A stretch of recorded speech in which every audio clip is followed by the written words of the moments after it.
বাংলাতেই রয়েছে এশিয়ার দ্বিতীয় বৃহত্তম শিবলিঙ্গ। শিবরাত্রির দিন ভক্তদের ঢল সেখানে।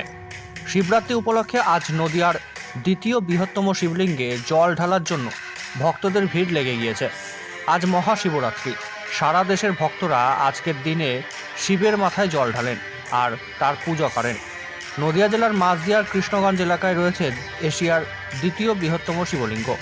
সকাল থেকেই নদিয়ার শিবনিবাসে এশিয়ার দ্বিতীয় বৃহত্তম শিবলিঙ্গে জল ঢালতে উপচে পড়ল সাধারণ মানুষের ভিড়। মহারাজা কৃষ্ণচন্দ্র প্রতিষ্ঠিত রাজেশ্বর শিবলিঙ্গে শিব চতুর্দশীতে জল ঢালতে অসংখ্য ভক্তের সমাগম ঘটেছে। শনিবার সকাল থেকেই মন্দির চত্বরে বিশৃঙ্খলা এড়াতে মোতায়েন করা হয়েছে পুলিশ বাহিনী। শুধু আজ নয়, আগামীকালও শিব চতুর্দশী উপলক্ষে একইভাবে উপচে পড়বে মানুষের ভিড়, এমনটাই আশা মন্দির কর্তৃপক্ষের।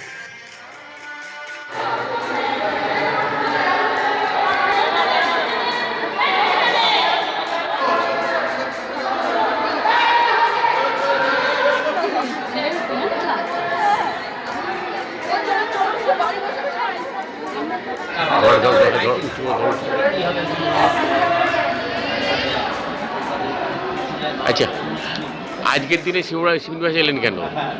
শিবের মাথায় জল ঢালতে, শিব পুজো করতে। আচ্ছা, উদ্দেশ্য ঠাকুরকে পুজো দেওয়া আর চাওয়া?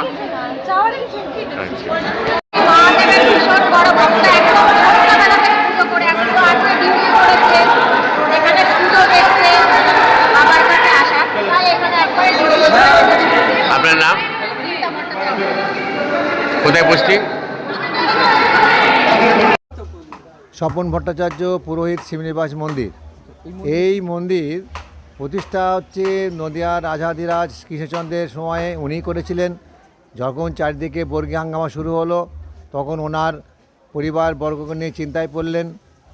তখন উনি এই অজপাড়াগায় এলেন। এসে যেহেতু বর্গীরা শৈব, সেই চিন্তা করে এখানে উনি এই বৃহৎ শিব প্রতিষ্ঠা করলেন।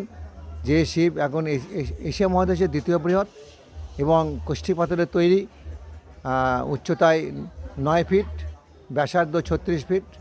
এটা উনি করলেন ওনার প্রথমা মহিষীর মঙ্গলার্থে। শিবের নাম রাজরাজেশ্বর। তারপরে ওনার ছোট রানী মানে দ্বিতীয় মহিষী, তার মঙ্গলের জন্য তার পাশেই একটা শিব প্রতিষ্ঠা করলেন। সেই শিবের নাম রাজ্ঞেশ্বর। আর ওই সময়ই প্রতিষ্ঠা করলেন রাম সীতা মন্দির। এই রাম সীতা যে মন্দির আমি দাঁড়িয়ে কথা বলছি, এই রাম সীতা আর এই শিব সবই কষ্টি পাথরের তৈরি, সীতা অষ্টধাতু। এখানে এখন একটা মেলা চলছে। এই মেলার নাম হচ্ছে ভৈমী একাদশী মেলা।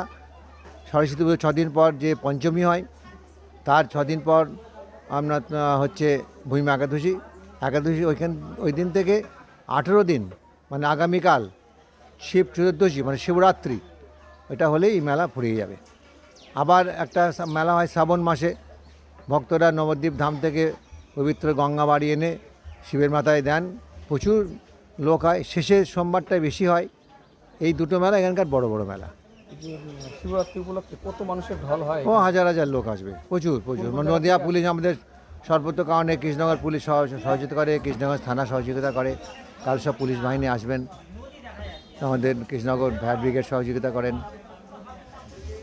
ওনারাই সমস্ত দেখভাল করেন। এখানে মোট কয়টি মন্দির রয়েছে? এখানে টোটাল এইখানে 2টো শিব, একটা রামসীতা, আর একটু দূরে আছেন ওনার রাজারই প্রতিষ্ঠিত শীতলা মায়ের মন্দির। এই 4টে মন্দির আছে। গল্পে অনেক কিছু আছে, কিন্তু এইটাই সত্যি আর কি। আপনার নাম?